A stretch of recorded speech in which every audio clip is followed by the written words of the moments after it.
Hey, everybody, what's up? And welcome in to Best on the Board here at The Athletic, presented to you by BetMGM. Michael Beller and Casey Joyner about to talk you through Week 14 best bets, or at least what our Week 14 best bets are. Casey, Week 14 off to a slow and boring and then fun and exciting and head-scratching sort of start after that Thursday night game between the Vikings and the Steelers. Yeah, my son and I are Steelers fans, and it's 29-0. We're asking ourselves, why are we watching this? Why bother? And then at the end of the game, we're like, oh my God, we're going to make the comeback and things. So an awesome game. And mind you, hey, it was the way, obviously the spread kept moving, and there were times when you were thinking that thing's going to go both ways. So at least you get your blood flowing on Thursday night if you put any wager on that game. Yeah, there was definitely a pretty good middle opportunity if you had bet Vikings -3 before the game started. You definitely had a middle that was available to you there. So congratulations to anyone who took care of it. I got to say, the one thing I left that game feeling was a little bit of a letdown as a Justin Jefferson fantasy manager who needs a win on a Justin Jefferson team to get into the playoffs. Because, if you would have told me before the game started, 7 for 79 and a touchdown, I would have been like, yeah, I'll take that. But then actually watching the game and seeing the opportunities that were there for him that ultimately got left on the field by just the tiniest of 2 overthrows by Kirk Cousins made me feel like that could have easily been like 10 for 180 and 3 for Justin Jefferson. It could have. Somebody tweeted last night that if it weren't for Kirk Cousins instead of 29-0, it would have been 44-0. Like, yeah, that's probably right. And all to Justin Jefferson yes, exactly. to get us to that 44. So a little bit of a letdown there, but that's why we play the games, right? And that's why we're going to play 13 more here in Week 14. KC, let's also rewind to last week. We both went 1-2. That's the facts. We went 1-2. We're 1-2 for the show. A bad week for us. However, both of us had a play on Patriots and Bills last week. And of course, we do this on Friday. So that was, days in advance of the Monday night game between the Patriots and the Bills. You were on the over in that game. I was on the Bills -3. And neither of us wanted to make that play come Monday once we knew what the weather was. Yeah, you definitely didn't want to make that play. I always think back to when it comes to gambling, I think back to there's a Showtime show called Billions. And the main character is Bobby Axelrod. He's obviously a billionaire. And he made his first money at the tracks, and he said he learned from the old bookies at the tracks, or the old gamblers at the tracks, that they always bet late and they bet heavy. He learned that's what they always wanted to wait until the variables had worked themselves out. I want to make sure that there wasn't some injured racer or horse or something of that nature. I always want to work all those variables out. I always apply that to gambling the same way, because if you're going to get an advantage for betting early, if the line's going to move, it's going to be +7 early in the week, and you think it's going to move maybe to +5, and you want to get great, go ahead and do it. There's a reason to do it. Otherwise, in today's day and age, especially with because you can get weather you can get weather changes, you can get injuries. We had a few weeks ago. Robert Woods, I picked the Rams to win, and Robert Woods got hurt 90 minutes later, out for the year. You want to wait till any of those variables to back themselves out, especially with COVID, because we keep seeing every week that there's always some important player who suddenly is out for the game on Sunday morning. Well, don't make the bet until after you know those variables are out of your way. Yep, that's something we drive home on our Monday episode of this show when Andrew DeWitt and I get together and look to the coming week's lines. And we always stress on that show that, of course we want these lines to be right. We want these picks to be correct ultimately, but also what we're hunting for on that show are lines that we think are going to move and lines that we think there's some value in now, because that's what you're going for early in the week. If you don't find value early in the week, then definitely wait. And this can still be considered early in the week, considering we're 48 hours away from Sunday kickoff as you and I sit down to record this show. So that's something to keep in mind. We want to bring you the content. We want to talk about it, but always take those things down to the wire if you can, because sometimes 50-mile-per-hour winds show up and teams are going to run the ball 1 billion times combined, as we saw in Patriots and Bills last week. Let's get to the Week 14 picks here, Casey. I got to say, man, you've got a risky little trio of bets here, backing 3 big favorites. All of these teams that you're going with are favored by more than a touchdown, 8 or more for all 3 of yours. Let's start off with Titans and Jaguars. Titans 9-point favorites at BetMGM. I do a set of power rankings for the Philadelphia Inquirer, and this week was that this first week I rolled it out, and Jacksonville in those power rankings was by far the worst team in the league. And my power rankings take into account early season performance and put a lot of emphasis on later season performance. I mean, they can't stop the run. They've allowed 575 rushing yards in the past 4 games. They've only posted 6 takeaways this year, and 3 of them came in that Week 9 upset over Buffalo. They've got offensive issues. They've thrown for 152 or fewer net passing yards in 4 of the past 5 games, and James Robinson is dealing with his injuries. I know Tennessee's fallen back, but Jacksonville's playing so bad, and it's in Tennessee. I just look at the Jaguars. I've been saying it for a few weeks now. They look like they want the season to be over right now, and Tennessee is still fighting for a playoff spot. And I think that they're going to be fired up for that contest, and I think that they will win this thing handily because the Jaguars are just mailing it in. No concerns about what we've seen from Tennessee's offense with Derrick Henry out, because it hasn't been the same offense, even though Dontrell Hilliard, D'Onta Foreman looked good before the bye. Maybe they get Julio Jones back in this game. I would say actually it looks likely that they will get Julio Jones back in this game, but still, it's not been the same Tennessee offense since we've last seen Derrick Henry. But they're 575 yards allowed at 4 games. I mean, it's just the Jaguars run. The Titans are going to run the ball, and if you can stop the run, that's a problem for them because I don't want Tannehill putting the ball up in the air. Again, getting Julio back is a big plus, but the Jaguars simply are not good at stopping the run, and I don't think they'll be good in this game. And I think if Tennessee runs for 150 plus in this game, like I think they can, I think they went by 10 at least. Yeah, I'm not trying to talk anyone out of betting the Titans this week. It's a stay away for me just because of the inconsistency we've seen from their offense top to bottom with Derrick Henry and A.J. Brown out. But I'm definitely not going to try to talk anyone out of betting the Titans for all those reasons that you said. So that's our first pick on the record for this week. Titans -9 over the Jaguars. I am going to one of the more high-profile games of the week for my first pick, Browns and Ravens, the second time in 3 weeks that these teams play each other. In fact, it's the second straight game for the Browns because they played the Ravens, then they had their bye, then they come out of the bye, and they're the Baltimore Ravens waiting for them. This one in Cleveland. Browns 2.5-point favorites. I like the Browns. I like that schedule setup, first of all, that I just mentioned, right? The Browns played this very tough, close game against the Ravens. Then they get 2 weeks off. The Ravens, meanwhile, after that very tough, close game, have to go play another very tough, close game against another division team in the Steelers a week ago, a game that came right down to the final seconds with the Ravens not converting on that 2-point conversion. And then they have to go and play another very tough, expected to be close AFC North game against the Browns. That is a gauntlet for the Ravens to run. Browns, Steelers, Browns. That is two tough defensive, but 3 straight tough defensive matchups that they're facing off. 2 physical teams in 3 straight weeks. Like, that is not an easy sort of schedule to run, especially for a team that had its bye quite a while ago. So I worry about that for the Ravens. I worry about all the injuries that they have. We saw what TJ Watt and company were able to do to Lamar Jackson in that Week 13 win for the Steelers. Myles Garrett, Jadeveon Clowney, they got to be getting pretty excited about this matchup with those offensive line injuries the Ravens are dealing with, the secondary injuries that the Ravens are dealing with. This was the first team to make the Browns passing game look semi-competent with Jarvis Landry going north of 100 yards against the Ravens a couple of weeks ago. And I think they can bring that to bear once again in this matchup. Like the Browns in this spot, all these AFC North teams feel basically equal with one another. And so I'm giving just a little. I'm getting the Browns at home. I'm getting them coming off a bye, whereas the Ravens haven't had meaningful rest in quite a while now. And all those injuries for the Ravens while the Browns are getting healthy at the same time just feels like the momentum is swinging in the Browns' direction here. Excuse me. I would tend to agree with that because look at Baltimore's offense too, though. Baltimore's offense, I mean, they were a powerhouse early on, but then they went with this pass-heavy approach or pass-heavier approach for them. They're not a pass-heavy team, but they decided, okay, we can't be as run-heavy as we've been.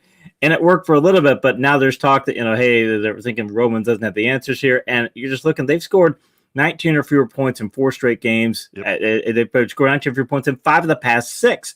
And they're not running the ball particularly well. Their passing game is going nowhere.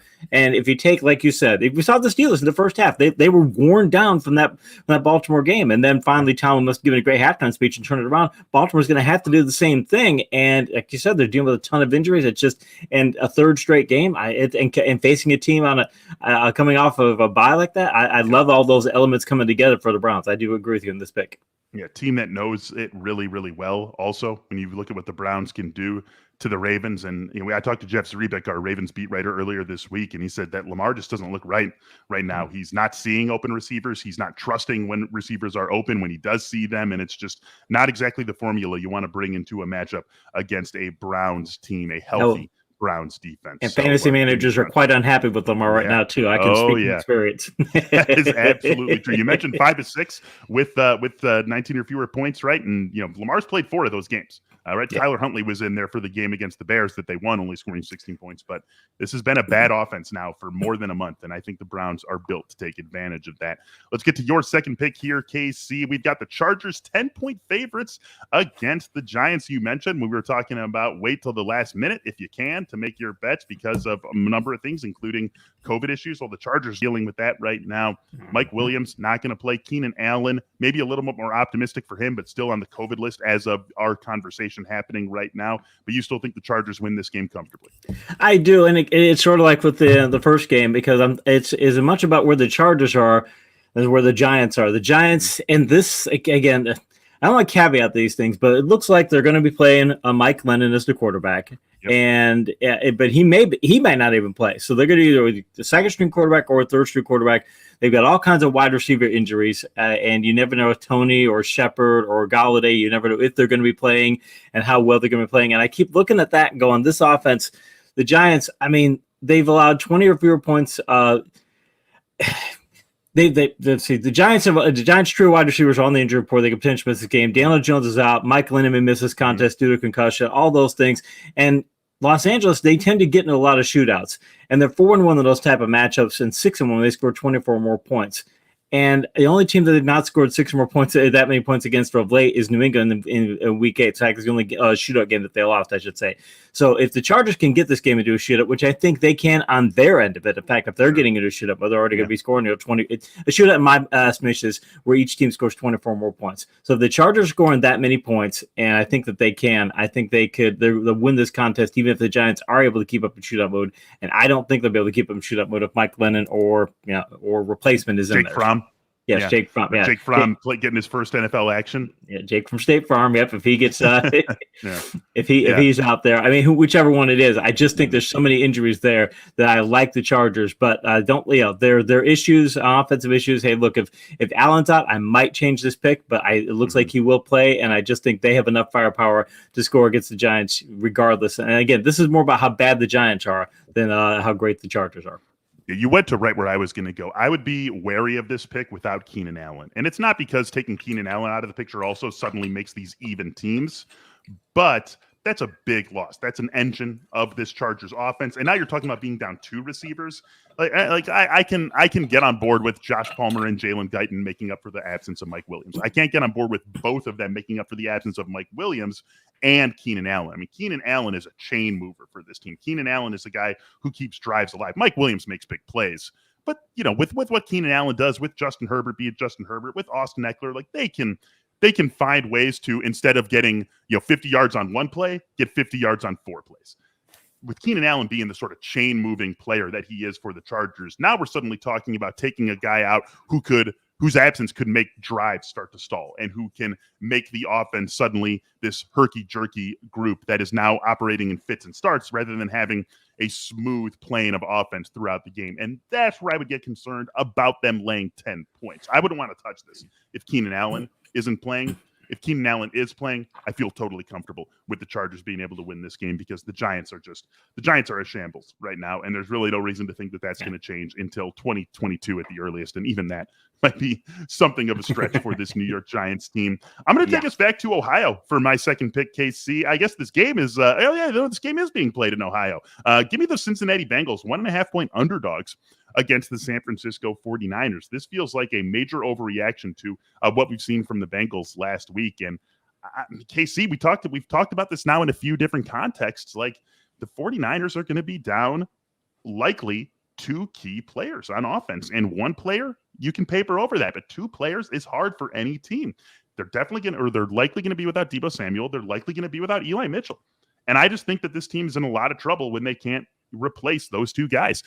Eli Mitchell has proved himself to be a 1-for-1 replacement or close enough to it for Raheem Mostert. And that is totally fine with what Kyle Shanahan wants to do. You get a guy like that who can play the zone game, who can bust those big plays as Mitchell has proved himself capable of doing, all good. Jeff Wilson, I like Jeff Wilson. I'll be starting Jeff Wilson in a fantasy league if Eli Mitchell indeed is out in this week. But that's not the style of play Jeff Wilson has. Jeff Wilson's not a guy who plays that zone game as well. He's not a guy who's going to break through the first level of defense and turn what could be just a solid 10-yard gain into a 67-yard touchdown game. That's just not his game. He is a grinder. He is that sort of running back. And that still works fine for the 49ers, but it doesn't elevate the 49ers offense the way that Eli Mitchell does. If he and Deebo Samuel are out, I don't care how good George Kittle is. I think this team has a lot of trouble getting consistent drives going, similar to what I just talked about with the Chargers if they do indeed have to play without Keenan Allen. And so now I look at the Bengals having significant advantages on both sides of the ball if Mitchell and Deebo Samuel are out. So that's why this is a head-scratchinger line for me. It's the line that really actually concerns me. The fact that the Bengals opened up as 1.5-point favorites and now are 1.5-point underdogs. You might think that I like that, but I actually wonder if there's something I'm missing, if I've got some sort of blind spot. Why are the Bengals 1.5-point underdogs? Obviously, Joe Burrow's finger has something to do with it, but Joe Burrow's going to play fine. The pinky is, it's not the least important finger on your hand when you're throwing a football. It's also not the most important finger when you're throwing a football. So I think that they can figure out ways to let Joe Burrow mostly be Joe Burrow in this game. Joe Mixon has been playing great football over the last 5 weeks or so. And we know that the biggest reason this Bengals team has elevated itself into an AFC playoff contender this year is because of what it's done defensively versus what it's done offensively. And I think that defense can really get going against a 49ers team without Deebo Samuel and Eli Mitchell. Give me the Bengals. Give me the 1.5. Yeah, and I like the idea that the Bengals, it was Jamar Chase, the Jamar Chase show earlier this year. Again, Jamar Chase, fantasy managers, are not very happy with how things are going with him of late. Again, can speak from experience there, but you see T. Higgins taking off. And Tyler Boyd is what he is. But, I mean, T. Higgins is starting to do much better, so they've got more weaponry. Whereas early in the year, it was just Chase, and if he didn't go, then it wasn't going to go anywhere. Now you've got Mixon producing, got that. And now that the Deebo Samuel absence is, he was getting 8 carries a game in the backfield. It wasn't just a gadget guy. They were using him as their alternate running back and doing quite well. I mean, he showed that, hey, if you want to run outside zone with me in the backfield, I'll go ahead and bang it up there and hit and score some big plays too. So that really hurts. And you're right about Wilson. Wilson, great goal line back. One of the best goal line backs in the league, but I don't want to be between the 20s if I can help it. So I think that the 49ers lack of firepower and the Bengals corresponding firepower plus their defensive strength. I like that pick. Huge bite out of that offense. Huge bite out of that offense. If we're talking about a backfield comprised by Jeff Wilson, JaMychal Hasty, and Brian Hill. I mean, that's a way different look. And that is the heart of that offense. And that changes everything that they have to do if Eli Mitchell is unable to go in this game. We've got one more pick apiece, but first, of course, all these lines coming to us from our presenting sponsor, BetMGM, the gambling partner of The Athletic. Right now, bet 10, win 200, plus get a free subscription for a year to The Athletic. Just go to betmgm.com/TABest to take advantage of this offer from the king of sportsbooks. Again, it's bet 10 to win 200, and that's anything. We're talking about all these games. These are not bet 10 to win 200 sort of games. These are minus 110 lines. You're betting 10, you're winning $9.09 on that, $9.09. This is your first bet. You bet 10, win 200 on one of these if you are a winner. Plus, get a free year-long subscription to The Athletic at betmgm.com/TABest. It's a new customer offer. Terms and conditions apply. All right, KC, you started this off talking about horse racing. Let's complete that trifecta that you've got. Trifecta of huge touchdown plus favorites. We've already talked Titans -9, Chargers -10, and now you round it out with Seahawks -8. Tell us why you like the Seahawks to take care of business against the Texans. It's another instance of that. It's not how good Seattle's playing; it's how bad Houston is right now. I mean, these are two bad teams, but Houston's rush defense is atrocious. They've given up 150 more yards on the ground in 5 of the past 7. They just allowed the Colts run for 238, but their offense is just, oh my God, it's bad. They haven't topped 107 net passing yards since week 9. 107 net passing yards since week 9. They're going into contest with Davis Mills, who had one good game earlier this year, but he proved in his earlier matchups that he is just not an NFL caliber quarterback. And they're saying he's the best guy that we have. Seattle's pass coverage has been a huge problem. They lost Jamal Adams to a season-ending injury. I get that. I don't think Houston's going to be able to take advantage of that. And I think Seattle, we know that they want to run the football, and they've got still enough quality backs in their backfield. They're not, none of them are great, but they're good enough to be able to go against this team, and I think put up 150 rushing yards. And I keep looking at Houston's offense going, all right, I know Seattle's got some problems. You guys can't take advantage of those problems. I have trouble seeing them scoring 10 or 13 points. And if I can get them there, it's like, okay, I know Seattle's offense isn't great, but do I see them being able to put up 21, 24 points? Yeah, I see them being able to put up that kind of points. And I have trouble getting Houston into double-digit territory. That's how bad their offense is. So this is more about Houston being an atrocious team than is anything else. And they also look like they know there's probably going to be a coaching change, and they look like they've been playing hard for some of the year, but you're getting the sense also that they realize, hey, let's just get this thing over with. Let's mail it in. And Seattle, they've shown we're still fighting hard. I mean, at the end of that Washington game where they still tried, a chance to come back at things, I mean, they're still fighting hard because Russell Wilson's not going to let you not fight that hard. And they're finally getting production out of, they're getting production out of Lockett, not so much out of Metcalf, but still with that kind of talent. I like it. I don't think Houston is anywhere near those sorts of players. So I'll take Seattle. I'll throw one positive thing out for Seattle, too, so it's not just a pure Houston fade. We're now 9 weeks removed from the incidence of Russell Wilson's finger injury. That was an injury that they put a 6 to 8 week timeline on. He came back way before it. He showed that he came back way before it in those first few performances. But now we're beyond the timeline. So there's reason to believe that finger's fully healthy. And it's not just the eye test that we've seen him get incrementally better over these starts since he's been back for the Seahawks. We have a good reason to believe that we're going to see something very close to the Russell Wilson we know and love in this game rather than the one who's been grinding his way through some ugly offensive performances over these last few weeks. Casey, we can't get out of here on this episode without at least talking about Bills and Buccaneers. Neither of us have a play on Bills and Buccaneers. The Bucs are 3.5-point favorites. The total is 53.5.